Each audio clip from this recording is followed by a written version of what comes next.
now shine on. Yes, you got a light and you gotta let it shine. So shine on, come on baby, now shine on. Yes, you got a light and you gotta let it shine.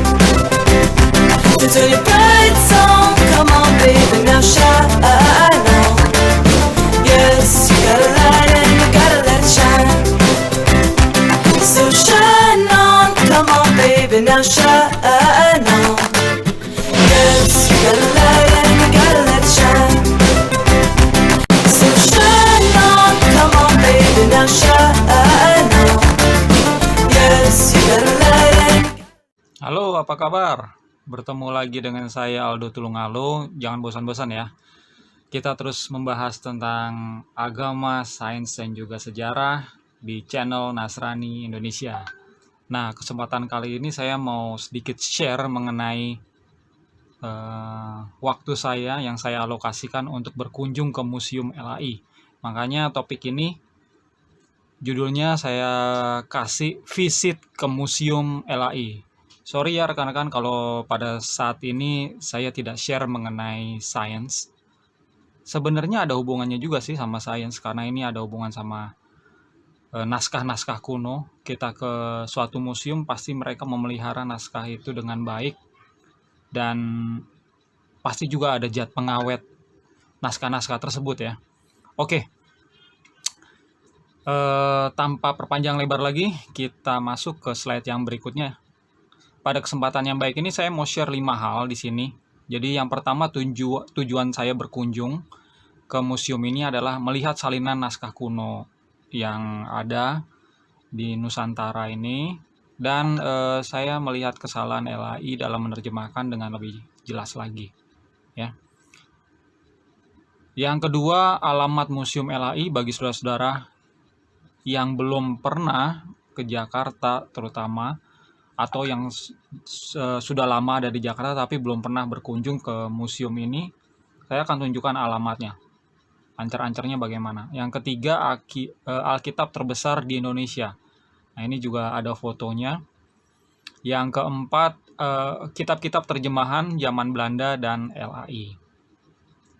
Yang kelima, solusi untuk terjemahan yang lebih baik ya. Jadi bukan hanya komplain-komplain ya, tapi kami sebagai komunitas Nasrani di Indonesia ini juga memberikan solusi kepada LAI ini ke depannya supaya terjemahannya ini lebih memberkati lagi. Ya, motivasi kami membuat video ini pada saat kami berkunjung di sini bukan untuk mendiskreditkan lembaga yang kita cintai ini. Ya, kita semua orang Indonesia sangat diberkati dengan pelayanan para penerjemahnya. Dan video ini semata-mata sebagai kritikan membangun. Oke, kita next ke slide berikutnya ya. Nah, ini saya coba sedikit menyinggung tentang tujuan saya tadi ya, melihat salinan naskah kuno dan melihat juga kesalahan LAI dalam menerjemahkan dengan lebih jelas gitu ya. Yang pertama ini kan adanya perdebatan nama Allah yang tidak kunjung reda. Ya. Yang kedua, komunitas Nasrani Indonesia ini bukan bagian dari gereja Yahwisme yang memang menentang nama Allah, yang pernah memeja hijaukan LAI ya. Kami juga sebenarnya mengoreksi juga nih terjemahan kawan-kawan di gereja yang menganut aliran Yahwisme ini gitu ya. Karena mereka juga rupanya menerjemahkan juga ya kurang pas gitu ya. Oke, yang ketiga, kesalahan terjemahan LAI adalah proses penerjemahannya tidak sesuai kaidah tata bahasa Indonesia yang baik dan juga tidak merujuk kepada KBBI, Kamus Besar Bahasa Indonesia ini sebagai kamus resmi negara ini yang menjadi panduan semua penerjemah ya. Jadi KBBI ini dalam menentukan definisi berbagai kata terutama Tuhan, Allah, Tuhan. Nah, di sini penting ya. Yang keempat, LAI belum ada rencana untuk merevisi terjemahannya sesuai poin di atas karena didukung oleh jutaan Kristen yang juga kurang memahami aturan bahasa tersebut ya. Perlu dipahami kalau setiap negara itu sebenarnya punya bahasa resmi masing-masing. Nah, kita di Indonesia juga sejak kita SD, sekolah dasar kelas 1, kita sudah diajarkan bahasa Indonesia ini. Supaya apa? Supaya bahasa ini terpelihara terus, ya. Dan juga ya, kita dipersatukan. Nah, jadi pemakai bahasa ini untuk mempersatukan semua suku bangsa yang ada di Nusantara ini dari Sabang sampai Merauke, ya. Kan punya bahasa masing-masing di daerahnya, namun pada saat berbicara kita pakai bahasa yang baik. Nah, demikian juga penerjemah. Ya, penerjemah dengan memakai bahasa Indonesia ini juga menyatukan berbagai pandangan. Jadi kalau menulis kata Tuhan, semuanya tahu, oh Tuhan definisinya ini, Allah definisinya ini, Tuhan definisinya ini, dan yang lain sebagainya gitu ya. Itu nggak boleh membuat kamus sendiri yang bertentangan sama KBBI.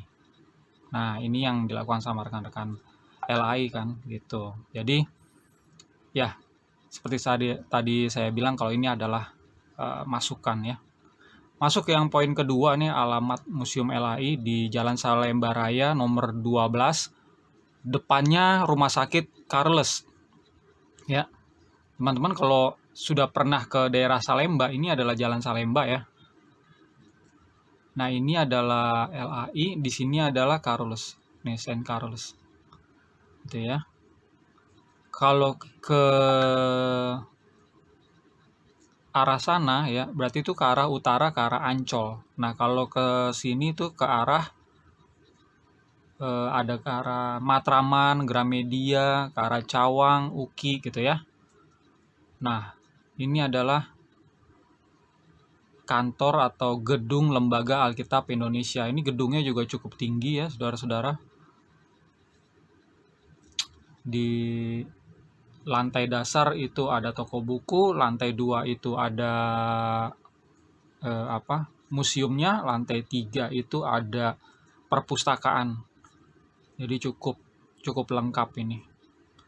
Nah, ini adalah nomor teleponnya ya, di 021 314 2890. Jadi kalau mau ke sana bisa telepon dulu, terutama di masa pandemik ini ya. Jadi mereka itu bilang ke saya kalau mereka agak membatasi kunjungan orang yang datang ya, dan mereka memilih untuk lebih melayani virtual visit.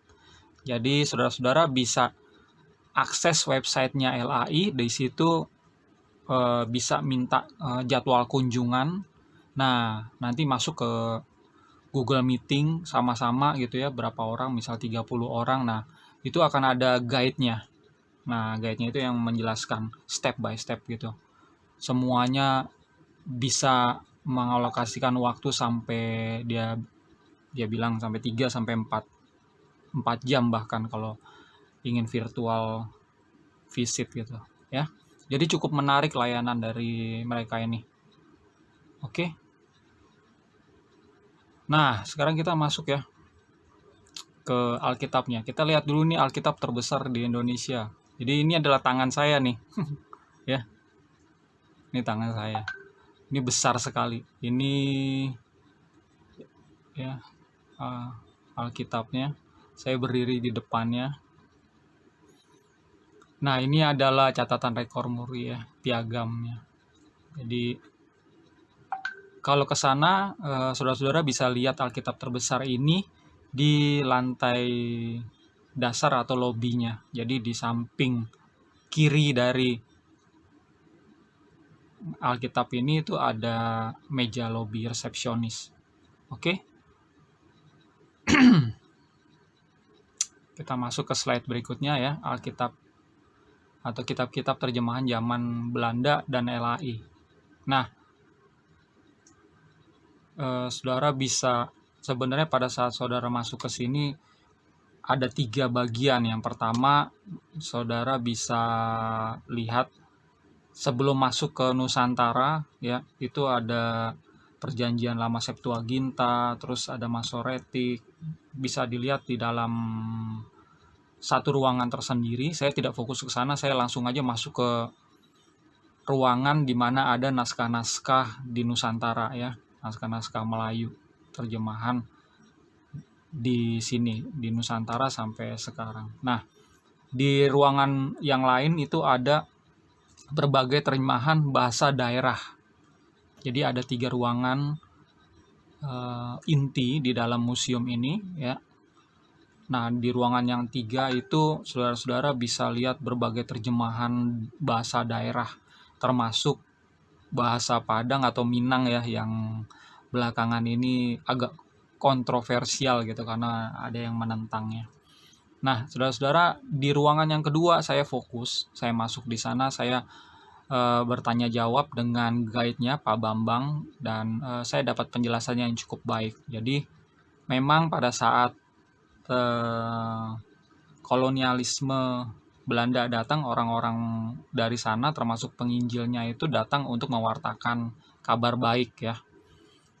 Nah, pada saat mereka mewartakan itu penting sekali adanya terjemahan. Makanya mulai dari terjemahan kitab Matius saja sampai akhirnya ada ditulis cukup lengkap gitu ya kitab-kitabnya di dalam bahasa apa, dalam bahasa Melayu, yang Melayu tingkat rendah sampai tingkat tinggi itu ada. Nah, saya baru tahu kalau dulunya itu bahasa Melayunya itu aksaranya aksara yang mengadopsi dari bahasa atau aksara Arab gitu. Oh, sementara begitu disalin ke terjemahan Melayu tingkat tinggi ya, kalau nggak salah itu baru ada aksara Latinnya. Tuh. Ya. Jadi saya coba next ya, slide berikutnya. Nah, saudara-saudara, di sini bisa lihat ya replika kitab Matius di Diklot Belanda Melayu 1629. Jadi ini abad 17. Ya, Cornelius Ruil. Ini kitab Matiusnya saja. Ya. Jadi ada bahasa, ini saya nggak paham nih yang di kiri ini bahasa apa, tapi yang di kanan ini udah bisa kita baca ya bahasa Melayunya. Oke, saya coba next ya. Di sini ada Perjanjian Lama, Selabar Aksara Arab Melayu, diterbitkan oleh British and Foreign Bible Society, diterbitkan tahun 1912 ya. Ini yang saya tadi bilang kalau aksara Melayu itu mengadopsi dari aksara Arab ya. Jadi jangan heran kalau nantinya itu para penerjemah Belanda ini kan dibantu juga oleh orang Melayu yang memang mereka ini beragama Muslim gitu ya. Jadi wawasan mereka adalah mereka tidak punya wawasan di dalam pengajaran Bible ini. Sebenarnya yang mereka ketahui adalah ya kitabnya mereka, Quran dan hadis gitu. Jadi jangan salahkan kalau pada saat mereka ikut membantu para penerjemah Belanda ini akhirnya banyak istilah Arab ya, istilah dari literatur Islam, Quran, hadis itu masuk ke dalam kitab suci kita gitu ya. Contohnya ini ya, Injil Melayu rendah versi Klinkert ya, pada tahun 1863 Lembaga Alkitab Belanda mengangkat H.C. Klinkert menjadi penerjemah Alkitab bahasa Melayu. Tetapi karena bahasa Melayunya dianggap terlalu rendah, maka ia kembali memperbaikinya. Akhirnya PB diterbitkan pada tahun 1870 dan Alkitab lengkap selesai pada tahun 1879. Ya. Dan diterbitkan dalam huruf Latin. Nah, pada saat diterjemahkan ini, saudara-saudara bisa lihat ya, di sini ini ada nama Allah gitu ya. Padahal di dalam terjemahan yang sama itu ada kata Tuhan.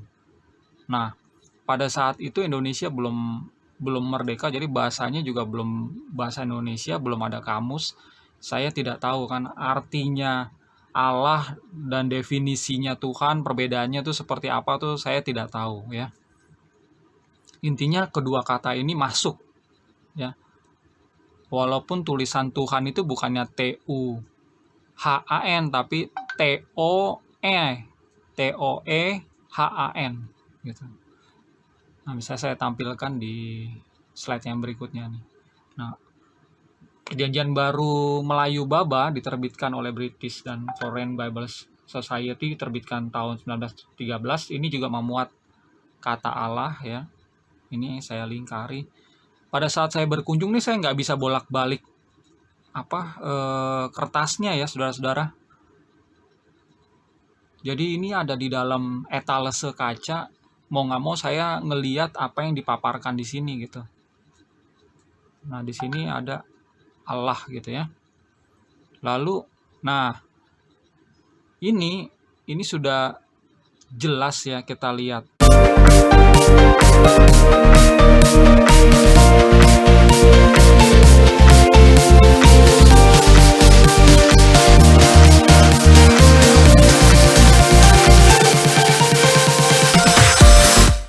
Jadi yang namanya kata Tuhan itu tidak muncul belakangan. Sebenarnya dulu juga sudah ada kata Tuhan itu.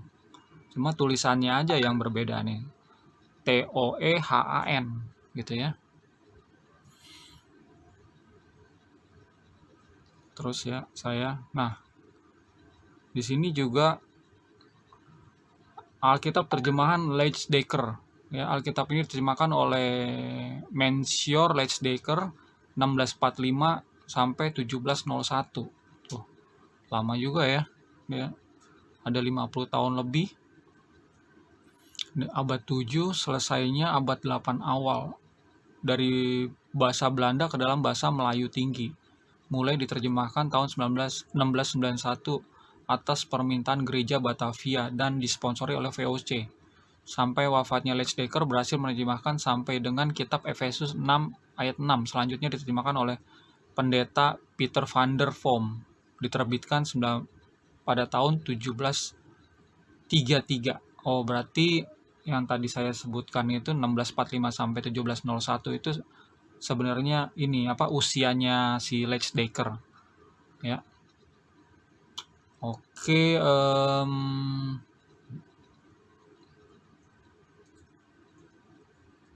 sorry, ini bukan usia tapi 1645 sampai 1701. Ini proses penerjemahannya ini kan. Kalau dilihat dari sini Alkitab diterjemahkan oleh Leitsdeker. Iya, 50 tahun lebih. Oke, intinya adalah di dalam terjemahannya ini ya, itu masih mengandung kata Allah. Ya, sampai sekarang juga masih ya terjemahan. Saudara-saudara perlu dipahami ya kalau LAI ini berdirinya tuh 9 Februari 1954. Setelah Indonesia merdeka 1945 ya, beberapa tahun kemudian diperlukan ada suatu lembaga yang bisa mensupport ya orang-orang Kristen Katolik di Indonesia ini untuk memperoleh kitab suci gitu yang bisa dibawa, yang bisa dibaca ya setiap rumah. Jadi terbentuklah LAI ini 1954. Nah, jadi sebelumnya ini bukan LAI yang berkarya ya, tapi para penerjemah Belanda gitu. Nah, LAI itu menerima hasil terjemahannya mereka ya, terus mengembangkannya. Nah, kita lihat di slide berikutnya ini ya, Kitab Kejadian terjemahan Brouwerius diterjemahkan oleh pendeta Daniel Brouwerius dari Belanda ke dalam bahasa Melayu dan diterbitkan pada tahun 1962. Inilah salah satu kopi yang diberikan lembaga Alkitab Belanda yang terbit tahun 1697 ya. Berarti ini abad ke-17. Nah, di sini bisa lihat ya saudara-saudara, bahasa Latinnya yang di kiri ya, yang saya kasih lingkaran itu ya, ini Allah Ta'ala gitu ya. Saya perhatikan di dalam naskah yang lain memang Allah Ta'ala itu ada gitu ya. Ini benar-benar istilah dari Muslim. Nah, kalau saudara melihat websitenya ya, sini saudara ketik aja di Google Alkitab web ya, lalu enter. akan muncul page seperti ini, di mana saudara-saudara bisa melihat berbagai terjemahan kuno. Ya, kalau terjemahan baru kan yang kita punya ya, BIS juga kita bisa beli di toko, lalu Firman Allah yang hidup, terus Perjanjian Baru WBTC ini juga tidak ada ya. Yang ada di toko buku itu yang pertama dan yang kedua ini, TB sama yang BIS. Ini sama yang ini. Gitu ya. Kalau yang lain ini saudara bisa cek sendiri di sini. Di website ini itu seperti apa sih terjemahan lama sehingga bisa dibandingkan dengan terjemahan yang sekarang. Nah, di sini coba saudara-saudara lihat ya. Kata Tuhan sudah ada ya. Ini saya ambil Clean Court ya. Clean Court ya ini 1863. Ada Clean Court 1870 juga setelah itu. Tuhan sudah ada, lalu anak Allah ya. Lalu yang paling mengherankan di sini ada Ka'bah gitu ya. Jadi Yesus itu dibawa sama iblis ya ke atas Ka'bah. Nah, ini ada penjelasannya ya. Ka'bah itu adalah masjid besar. Nah, jadi memang orang saat itu kan belum ada istilahnya rumah ibadah Kristen gitu ya. Jadi mereka menyebutnya ya rumah ibadah ya masjid gitu kan. Nah, di sini bait suci di Yerusalem mereka terjemahkan jadi Ka'bah. Nah, tentunya kalau kita lihat ya sekarang ini kan jadi sebenarnya little bit funny ya, jadi lucu gitu ya. Ka'bah ada di mana? Ada di Saudi Arabia ya, sementara konteksnya ini ada di Yerusalem ya. Matius 4 ini pada saat Yesus dibawa sama Roh Kudus ke padang gurun lalu diuji sana oleh iblis ya. Nah, saudara-saudara bisa cek lagi ya di sini di terjemahan-terjemahan lama ya. Itu ternyata memang yang namanya istilah-istilah Islam itu banyak masuk ya. Nama Isa Al-Masih, Ibrahim, Maryam, sinagoga diganti sama masjid. Itu hal yang lumrah gitu ya. Nah, begitu LAI take over ya, sudah banyak itu yang dihilangkan ya, diganti dengan kata yang memang sewajarnya gitu ya. Jadi udah nggak ada lagi masjid, yang ada ya sinagoga gitu. Nah, namun demikian yang masih ada adalah ya nama Allah ini gitu. Nah ya, ini yang masih ada sampai sekarang. Coba kita bandingkan ini ya. Ini adalah terjemahan baru ya yang kita punya nih. Atau saudara-saudara bisa belilah di toko buku yang ada ya. Ini pasti terjemahan baru. Nah, di sini masih ada kan ya Allah gitu ya. Tuhan Allahmu, Tuhan Allah lagi. Padahal Yesus sendiri itu nggak pernah menyebut-nyebut Allah gitu. Jadi umat Kristen terutama Muslim ya itu punya penafsiran yang berbeda pada saat membaca ini. Jadi terkesannya Yesus itu punya hubungan sama Allah. Yesus menyebut Allah, Yesus menyembah Allah gitu. Ini tidak ada hubungannya. Nah, ini yang saya tadi bilang ya, kalau bahasa Indonesia itu sebenarnya sebagai bahasa pemersatu. Ya, sebisa mungkin tidak menghasilkan kalimat yang ambigu atau yang memiliki makna ganda. Gitu ya. Nah, kalau diterjemahkan sesuai tata bahasa Indonesia yang baik dan benar ya, dan merujuk juga ke Kamus Besar Bahasa Indonesia, akhirnya tuh nggak seperti ini. Ya, tidak akan muncul Tuhan Allahmu. Ya, lihat di sini Yesus ngomong apa, lihat naskahnya itu gitu. Nah, kalau Theos itu ya digantinya Tuhan. Jadi kalau mengikuti tata bahasa yang baik tidak akan pernah muncul kata Allah. Gitu ya. Nah, terus saudara-saudara, pada saat saya share ya mengenai kritik saya terhadap terjemahan LAI, itu banyak yang salah paham ya. Banyak yang berpikir kalau saya ini jadi pengikut Yahweism ya, atau juga saya ini dipikir bukan orang yang ini, dipikir orang awam lah dalam menerjemahkan gitu. Jadi karena nggak suka gitu kan, karena sifatnya pribadi makanya saya mengkritik. Enggak, sebenarnya ini kritik membangun ya.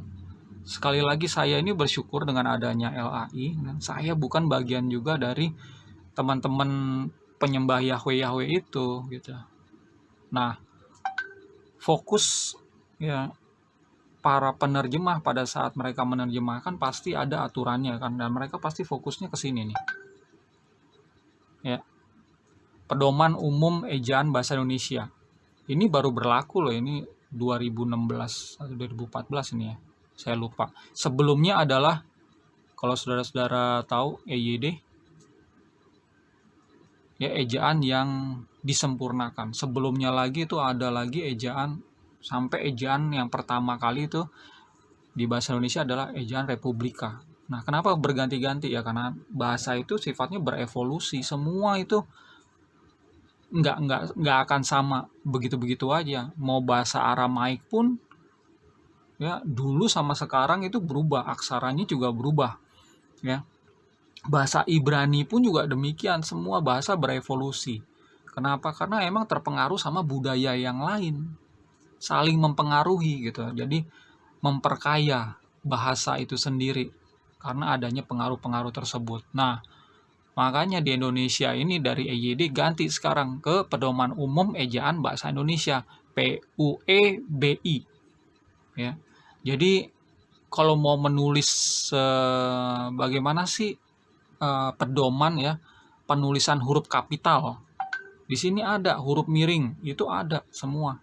Nah, LAI itu kan ya, kalau Tuhan huruf besar semua, sama huruf kecil T-nya doang besar, itu dibedakan artinya. Nah, ini melanggar ini pedoman umum gitu ya. Apalagi menulis Allah ya. Allah begini huruf besar semua, dengan Allah hanya A-nya yang besar, dan ada juga Allah semuanya kecil. Nah, ini tidak sesuai dengan ini pedoman ini. Nah, kembali lagi kalau mau melihat definisinya, jangan membuat istilahnya tuh kamus sendiri gitu kan. Jangan, kita harus mengacu kepada ini. Nih, Kamus Besar Bahasa Indonesia. Coba hormati, ini dua-dua ini ya, yang mengeluarkan itu adalah pemerintah Indonesia. Jadi yang namanya bahasa Indonesia itu cuma satu, nggak ada namanya bahasa Indonesia versi Islam, versi Buddha, versi Kristen, itu nggak ada. Atau bahasa Indonesia versi LAI, itu nggak ada. Yang benar ya begini bahasa Indonesia gitu. Jadi semua harus merujuk ke sini ya. Nah, akibatnya kalau memang membuat kamu sendiri ada yang nggak sesuai ya, ada yang menentang, ya wajar, karena itu kan kamus, bukan kamus resmi itu yang ditulis di belakang Alkitabnya LAI ya kan, itu ya. Nah, saya juga masuk ke websitenya LAI, jadi seperti saya bilang kalau ini adalah kritik membangun ya, saya benar-benar cantumkan nama saya, email, nomor HP ya. Terus saya kasih judul di sini, masukan saya, memberi masukan kepada LAI untuk penerjemahan sesuai kaidah bahasa Indonesia yang lebih baik gitu ya. Saya utarakan maksud saya di sini ya. Shalom, saya berterima kasih kepada LAI yang telah menerjemahkan Alkitab sehingga saya bisa membacanya sejak kecil. Namun demikian ada yang cukup merisaukan saya karena terjemahan LAI sampai sekarang masih belum bisa memenuhi kaidah tata bahasa kita. Hal ini disebabkan terjemahan tersebut tidak mengacu kepada ini yang tadi ini saya bilang, Pedoman Umum Ejaan Bahasa Indonesia dan KBBI ya. Bahasa Indonesia adalah bahasa pemersatu bangsa kita termasuk umat Kristen. Itu ya. Dengan adanya kesalahan ini, terutama tidak sesuainya definisi kata Tuhan, Tuan, dan Allah dengan KBBI, membuat perpecahan dalam pemahaman makna ayat sebenarnya. Demikian juga kaum muslim yang ikut membaca ya.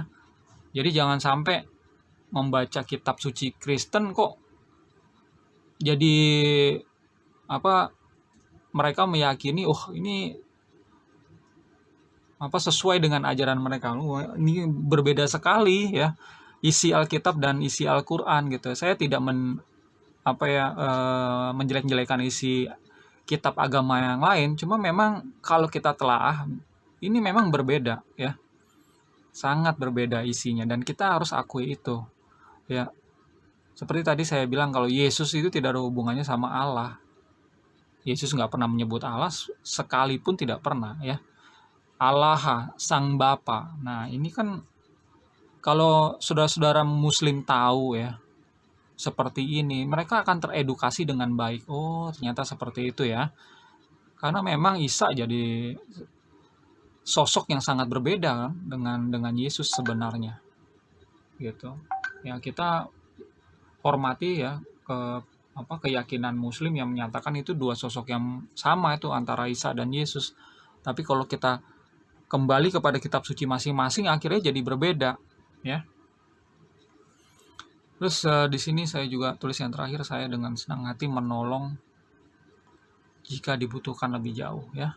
Jadi dengan adanya email saya seperti ini, ya, saya sudah kirim hari ini. Jadi ya semoga ada tanggapan dari rekan-rekan penerjemah LAI, dan